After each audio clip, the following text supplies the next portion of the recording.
আপনি যদি এখনও এভাবে কচুরলতি বাড়িতে না বানিয়ে থাকেন, অনুরোধ করব একবার বাড়িতে এভাবে কচুরলতি রান্না করে দেখুন।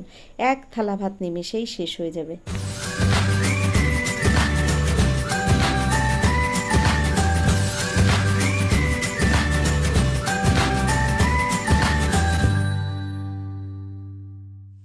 আজকের রেসিপিটি তৈরি করার জন্য এখানে আমি 500 গ্রাম কচুরলতি কেটে ধুয়ে পরিষ্কার করে গুছিয়ে নিয়েছি। এখানে একটা বড় বোলের মধ্যে কচুরলতিগুলোকে প্রথম আমি ঢেলে নিচ্ছি।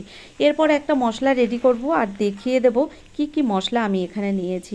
বড় সাইজের একটা পেঁয়াজ কুচি নিয়েছি এর সঙ্গে 8 থেকে 10 ক রসুনের কোয়া আমি ছোট ছোট করে কেটে নিয়েছি এর সঙ্গে 2 চামচ পরিমাণে নারকেল কোড়া আর নিয়েছি 2 চামচ কালো সর্ষে, তার সঙ্গে রয়েছে 2টো কাঁচা লঙ্কা।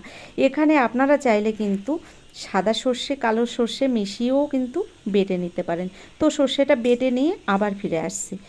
এখানে কচুরলতিগুলো আমি বোলের মধ্যে দিয়ে দিয়েছি, তার মধ্যে দিয়ে দিলাম স্বাদ মতো লবণ হলুদটা দেওয়ার পরে এরপর দিয়ে দেব আমি 2 চামচ পরিমাণে সর্ষের তেল।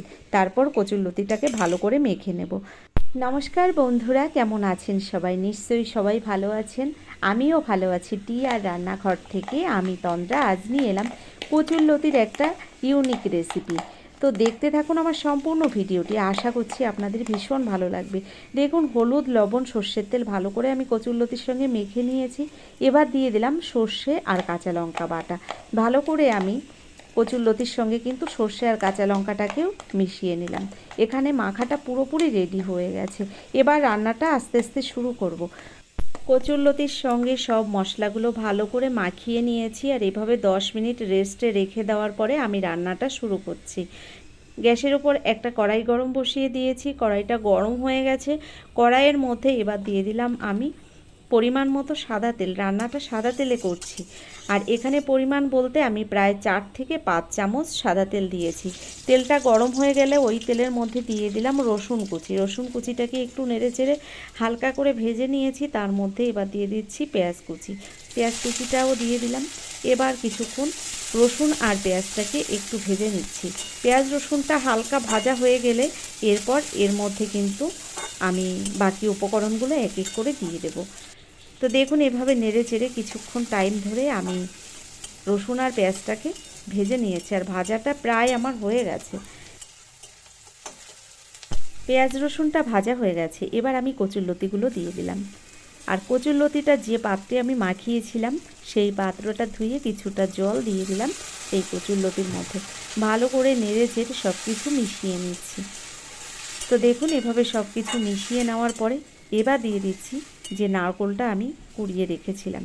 এখানে 2 থেকে 3 চামচ পরিমাণে আমি আন্দাজ করেই নিয়েছি নারকেল কোড়া রয়েছে। নারকেল কোড়াটা দিয়ে দিলাম। আপনারা চাইলে কিন্তু সর্ষের সঙ্গে নারকেলটা বেটেও দিতে পারেন, তবে আমি এভাবেই রান্নাটা করেছিলাম, সেটাই আপনাদের দেখালাম। আর দিয়ে দিলাম বেশ কয়েকটা কাঁচা লঙ্কা। যেহেতু কচুরলতি একটু তো লঙ্কা লাগবেই রান্নাটার মধ্যে। আর এর সঙ্গে দিয়ে দিলাম 1 চামচের 4 ভাগের 1 ভাগ লঙ্কার গুঁড়ো। তো এখানে লঙ্কার গুঁড়োটাও দিয়ে দিলাম। ভালো করে সব কিছু মিশিয়ে নিয়ে ঢাকনা বন্ধ করে ঢেকে দেবো 5 মিনিটের জন্য। তবে গ্যাসের ফ্লেমটাকে আমি লো টু মিডিয়াম ফ্লেমে রেখেই ঢাকনাটা বন্ধ করে রান্নাটা করে নেব। গ্যাসের ফ্লেমটাকে হাই ফ্লেমে রান্না করলে তাহলে কিন্তু কচুরলতিগুলো সিদ্ধ হতে একটু দেরি হয়ে যাবে। তো এখানে আমি হালকা ফ্লেমেই রান্নাটা করে নেব। প্রায় 4 থেকে 5 মিনিট মতো ঢাকনা বন্ধ করে রেখেছিলাম। চলে এলাম 4-5 মিনিট বাদে ঢাকনাটা খুলে নেড়ে চেড়ে আমি একবার চেক করে নেব কচুরলতিটা ঠিকঠাক সিদ্ধ হয়েছে কিনা। তো এখানে ভালো করে আমি দেখে নিচ্ছি রান্নাটা ঠিকঠাক হলো কিনা। তো এখানে সিদ্ধটা একটু বাকি রয়েছে, তাই আমি ঢাকনাটা আবার বন্ধ করে কিছুক্ষণের জন্য রেখে দেব। তবে এর মধ্যে এবার দিয়ে দিচ্ছি 1 চামচে 3 ভাগের 1 ভাগ জিরের গুঁড়ো আর দিয়ে দেব একটু স্বাদ মতো চিনি। অল্প পরিমাণে একদম দিয়েছি চিনিটা। এটা ভালো লাগলে আপনারা দেবেন, ভালো না লাগলে দেওয়ার কোনো দরকার নেই।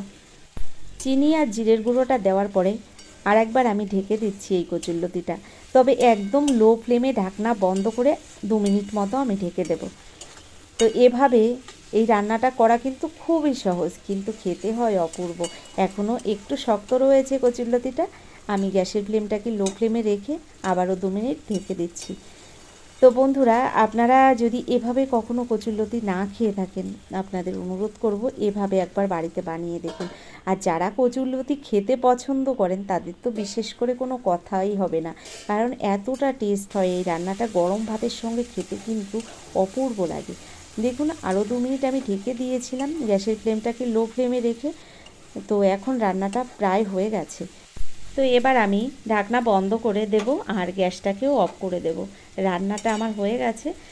আর গ্যাস বন্ধ করে দেওয়ার পরে আমি ঢাকনা বন্ধ করে আরও 2 মিনিট রেখে দেব, তারপরে আপনাদের পরিবেশন করে দেখাবো। তো দেখুন, এবার আমি গ্যাসটা বন্ধ করে দিচ্ছি আর ঢাকনা বন্ধ করে আরও 2 মিনিট রেখে দিচ্ছি। খুব সহজ একটা রেসিপি। আপনাদের কেমন লাগলো এই রান্নাটা অবশ্যই কিন্তু আমাকে লিখে জানাবেন।